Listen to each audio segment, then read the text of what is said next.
해달의 이해하면 무서운 이야기. 모든 사람들의 마음속에는 악마가 존재해. 천사는 없냐고 묻는다면 그런 건 없어. 그건 너무 말도 안 되는 이야기니까. 아무튼 악마에게 세 번째 지는 날부터 그 사람의 몸은 악마에게 지배돼. 쉽게 말해 몸은 사람, 머리는 악마지. 나는 벌써 2번 졌기 때문에 신경이 곤두서 있어. 첫 번째는 반 친구에 대해 이상한 소문을 퍼뜨려 그 친구를 전학 가게 만들었어. 그리고 2번째는 할아버지의 호흡기를 떼버렸어. 그리고 오늘 나는 또 선택의 기로에 서 있어. 마음을 먹고 선택을 하려는데 악마가 내 안에서 뭐라고 소리를 지르고 있어. 뭐 무시할 거지만 드러나 보기로 했어. 악마는 절규하며 소리쳤어. 그만해 제발이라고. 하지만 나는 악마에게 지지 않기로 했어. 답답하다. 사는 게 재미없다. 우리 집은 통금 시간이 있다. 통금 시간을 지키려면 학교가 끝나자마자 집에 뛰어와야 하는 수준이다. 부모님은 여자애가 늦게 돌아다니면 위험하다고 했다. 웃기지도 않는 말이다. 짜증이 나서 죽을 것 같다. 그때 내 눈앞으로 별똥별이 지나갔다. 난 재빨리 소원을 빌었다. 가족이 다 없어져 버렸으면 좋겠어요. 그 후 난 잠을 자러 방으로 들어갔다. 그리고 그날 밤 꿈에 기괴하고 커다랗게 생긴 별이 나에게 말을 걸었다. 축하해. 내가 다 떨어지기 전에 소원을 빈 건 너밖에 없어서 내가 왔어. 너의 소원을 들어주러. 나는 좋아 라고 말했다. 다음날 난 학교를 마치고 돌아오는 길이었다. 누군가 내 손목을 낚아채고 나를 소은이라고 부르며 끌고 가려고 했다. 나는 소름이 끼쳤다. 난 소은이가 아니었기 때문이다. 난 그 사람을 밀쳐버리고 반대편으로 도망갔다. 아줌마는 희번덕거리며 날 쫓아왔다. 횡단보도가 깜빡거렸고 트럭이 굉음을 내며 멈췄다. 그리고 그 아줌마가 들고 있던 전단지는 허공에 흩뿌려졌다. 나는 우리 엄마가 조금 무섭다. 왜냐하면 내가 어렸을 때 꾸었던 꿈 때문이다. 나는 어렸을 때부터 예지몽을 종종 꾸곤 했다. 물론 그냥 데자뷰 현상일 수도, 혹은 진짜일 수도 있지만 남들과 다르게 산다는 것은 감당할 게 많고 두려운 일이었기 때문에 난 아무에게도 이 사실을 털어놓지 않았다. 내가 엄마를 두려워하게 된 꿈의 내용은 뿌연 안개가 자욱한 가운데 내 눈에 들어온 것은 엄마가 아빠를 죽이는 장면이었다. 그리고 희미한 웃음소리를 끝으로 난 잠에서 깨어났다. 다음날 엄마는 나에게 평소와 달리 환하게 웃으며 아빠와 따로 살게 되었다고 했다. 나는 엄마의 손길이 닿자 소름이 돋았다.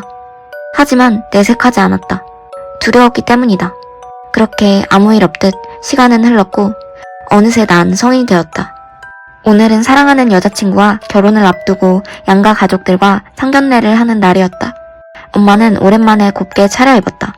설레 보이던 엄마는 식당 문을 열자마자 표정이 일그러졌다. 그리고 황급히 자리를 떠났다. 나는 당황해서 엄마를 따라 나가 왜 그러냐고 물었고 엄마는 한참을 침묵하더니 착잡한 표정으로 여자친구의 엄마가 나의 아빠와 바람이 났던 여자라고 했다. 내가 어렸을 때 엄마 아빠가 이혼을 하게 된 계기가 바로 아빠의 바람 때문이었다는 사실도 처음 알게 되었다. 나는 그 말을 듣자 충격을 받았다. 어떻게 일이 이렇게 꼬여버린 걸까? 엄마는 한참을 서럽게 울었다. 나는 며칠 동안 여자친구에게서 오는 연락을 받지 못했다. 차마 사실대로 말할 수 없었다. 나는 결심하고 여자친구의 전화를 받아 마음이 떠났다고 둘러댔다.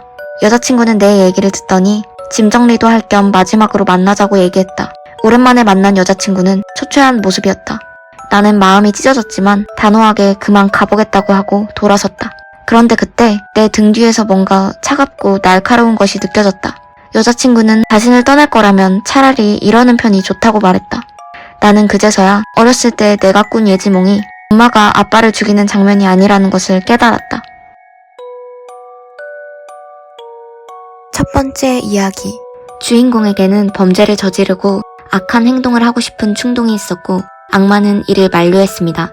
하지만 주인공은 이미 2번의 실수를 저지르고 나서도 또다시 악한 선택을 해서 사람들을 죽게 만들 셈이었고 이를 본 악마는 그만하라며 절규합니다.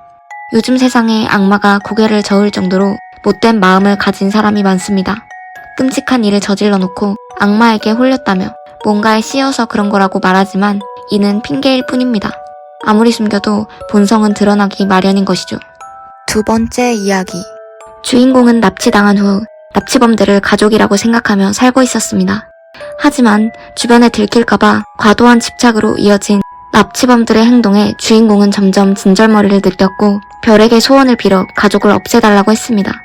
하지만 다음날 운명의 장난처럼 주인공을 10년이 넘는 시간 내내 찾아다녔던 어머니는 마침내 딸을 찾았지만 눈앞에서 또다시 놓치고 맙니다. 세 번째 이야기.